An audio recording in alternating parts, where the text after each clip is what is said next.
नमस्कार। Live a new life channel में आपका हार्दिक स्वागत है, अभिनंदन है। बात हो रही थी 16 कला संपूर्ण की, और संपूर्णता हमारे अंदर तभी आती है जब हम सारी कलाओं में संपूर्ण हो जाते हैं, सारी कलाओं को अपना लेते हैं, सारी कलाओं में निपुण हो जाते हैं। कोशिश तो कर सकते हैं ना। नेक्स्ट जो कड़ी है, कड़ी से कड़ी जुड़ती है। नेक्स्ट जो गुण है हम लेने जा रहे हैं वो है इनविंसिबिलिटी, माना अपराजय। गीता चैप्टर 7 वर्स नंबर 14, 15, 16 में इसका जिक्र आता है। माया अपराजय है। माया को हराना बहुत ही मुश्किल है। दोस्तों, माया क्या होती है? माया होती है काम, क्रोध, लोभ, मोह, अहंकार। इस वृत्ति में रहकर जब हम कर्म करते हैं, कुछ भी करते हैं, तो कहीं ना कहीं कमी रह जाती है। परंतु जब हम इससे दूर होते हैं और कर्म करते हैं तो उसमें परफेक्शन आती है, उसमें विश्वास होता है और सबका विश्वास बनता है। तो माया को कैसे हम वश में कर सकते हैं, और अगर माया अपराजय है तो हम अपराजय यानी इनविंसिबल कैसे बन सकते हैं, और क्या राज है इसका, आइए जानते हैं। तो जो प्रभु को समर्पित कर देते हैं, माया उनका पीछा छोड़ देती है। माया उनका पीछा करना छोड़ देती है, मतलब उन पर हावी होना, क्रोध का हावी होना, मोह का हावी होना, अहंकार, किसी भी विकार का हावी होना जो है वो कम हो जाता है। आप प्रेम भाव में रहते हैं और प्रेम भाव सबके साथ रहता है, एक जैसा रहता है। तो जो प्रभु को समर्पित करते हैं, माया उनका पीछा करना छोड़ देती है, क्योंकि ईश्वर ही माया को आदेश देते हैं। तो ईश्वर के सानिध्य में आकर हमारा पीछा माया से छूट सकता है और हम इनविंसिबल, अपराजय बन सकते हैं। 4 तरह के लोग जो हैं वो ईश्वर को समर्पित होना पसंद नहीं करते हैं। वो नहीं चाहते कि हम ईश्वर को समर्पित हों। तो किस तरह के लोग होते हैं वो? इग्नोरेंट, ठीक है, जिन्हें ईश्वरीय ज्ञान ही नहीं है, जो बिल्कुल भी जानना भी नहीं चाहते, ठीक है। दूसरी तरह के लोग होते हैं लेजी, जो कि जानते तो हैं, समझ भी है, उनको ज्ञान भी है, परंतु कुछ भी करना नहीं चाहते उससे रिलेटेड। उनके अंदर उत्साह की कमी होती है, जिसकी वजह से वो उस मार्ग पर नहीं चल पाते।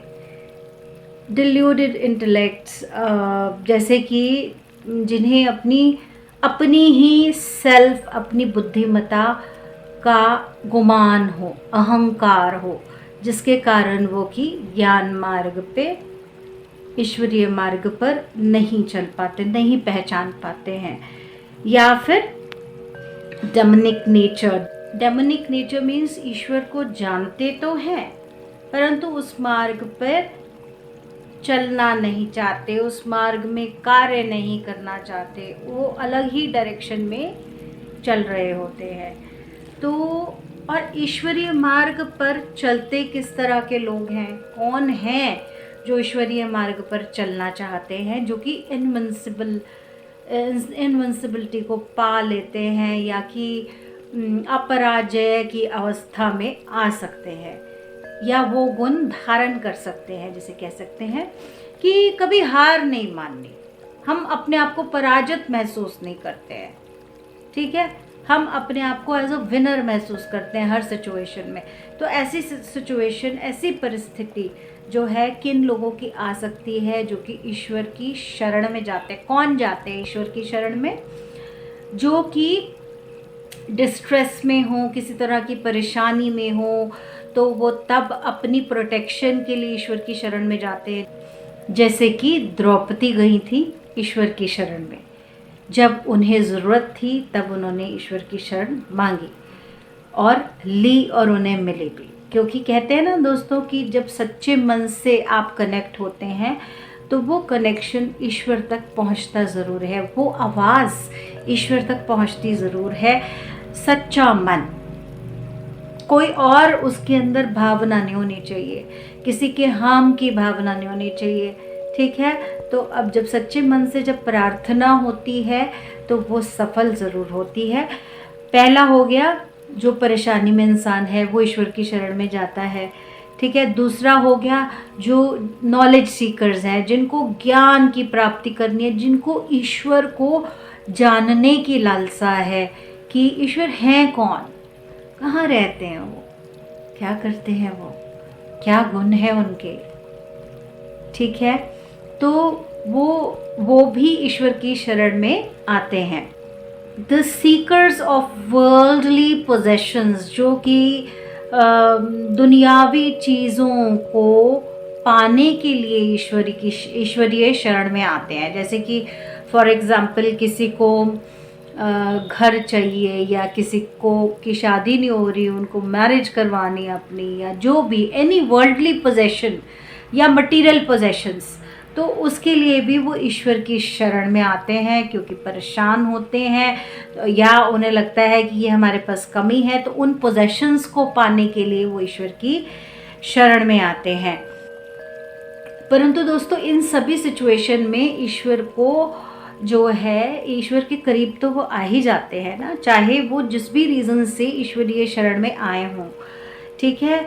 तो दो सिचुएटेड इन नॉलेज, जो कि नॉलेज में ऑलरेडी है, जिन्हें सच्चा ज्ञान मिल गया है या सच्चे ज्ञान की लालसा है, और जिन्हें मालूम है कि ईश्वर से ही सच्चा प्रेम किया जा सकता है। दोस्तों, हम वर्ल्डली पोजेशंस में फंसे रहते हैं, मटेरियल्स में फंसे रहते हैं, दुनिया में हैं तो रिलेशंस भी हैं, सब कुछ है, लेकिन सबसे ज़्यादा सेल्फलेस प्रेम जो है वो ईश्वर ही हमें सिखाते हैं, और उन्हीं के साथ किया जा सकता है, उनके साथ ही अनुभव किया जा सकता है। क्योंकि ईश्वर तो सबके साथ इक्वली प्रेम करते हैं।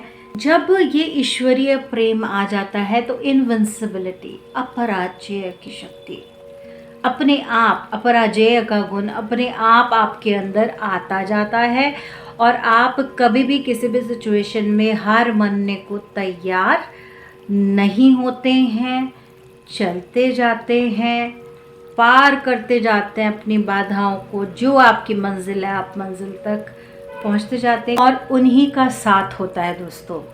तो जो डिवाइन लव होता है ना, जो ईश्वरीय प्रेम होता है ना, वो आपके अंदर एक एटीट्यूड डेवलप करता है कि देने का एटीट्यूड, कि आपको देना है, देना है, देना है। क्या देना है? ज़रूरी नहीं मटेरियल चीज़ें ही देनी हो, जो भी आपके पास है, कुछ भी व्हाटएवर, तो वो आपको देना है। गिविंग एटीट्यूड आता है, और आपके अंदर बेशुमार बेपनाह प्रेम आता है, जो कि सेल्फलेस होता है, जिसमें आपको किसी रिटर्न की आवश्यकता नहीं होती है कि आपको रिटर्न में कुछ मिले। जैसे होता है ना, छोटे बच्चों का बर्थडे होता है, बर्थडे में रिटर्न गिफ्ट की उम्मीद होती है बच्चों को ना। तो हमें ऐसे बच्चे बनना है जिन्हें रिटर्न गिफ्ट की उम्मीद नहीं करनी है। और वैसे बच्चे कैसे बन सकते हैं? ईश्वरीय शरण में जाकर बन सकते हैं। जो ईश्वर का प्रेम होता है ना, ईश्वरीय प्रेम की बात कर रहे थे, बड़ा ही प्योर होता है, बहुत ही इल्यूमिनेटिंग होता है, बहुत ही जैसे कहते हैं ना कि प्रकाश की अवस्था जागृत करता है। तो ईश्वरीय प्रेम आपको अंदर से प्रकाशित करता है, इल्यूमिनेट करता है, और जज्बा डेवलप करता है इनविंसिबिलिटी का। एक और मैसेज इसके थ्रू मैं देना चाहती हूँ। हमारी मल्टी कल्चरल सोसाइटी है, यूनिटी इन डाइवर्सिटी हम बोलते तो हैं, लेकिन कितना विश्वास करते हैं? आज ये टेस्टिंग टाइम है, ये कोविड का टाइम चल रहा है, एक दूसरे का सहयोग, एक यूनाइटेड होकर चलने का समय है आज। तो जिस भी तरीके से आप सहयोग कर सकते हैं, आप इनविंसिबल हैं, आप अपराजय हैं, आप विजयी होंगे, इंडिया विजयी होगा, इन्हीं शुभकामनाओं के साथ बहुत बहुत शुक्रिया, बहुत बहुत धन्यवाद live a new life channel के साथ जुड़ने के लिए। Lots of blessings coming on your way. Thank you so much.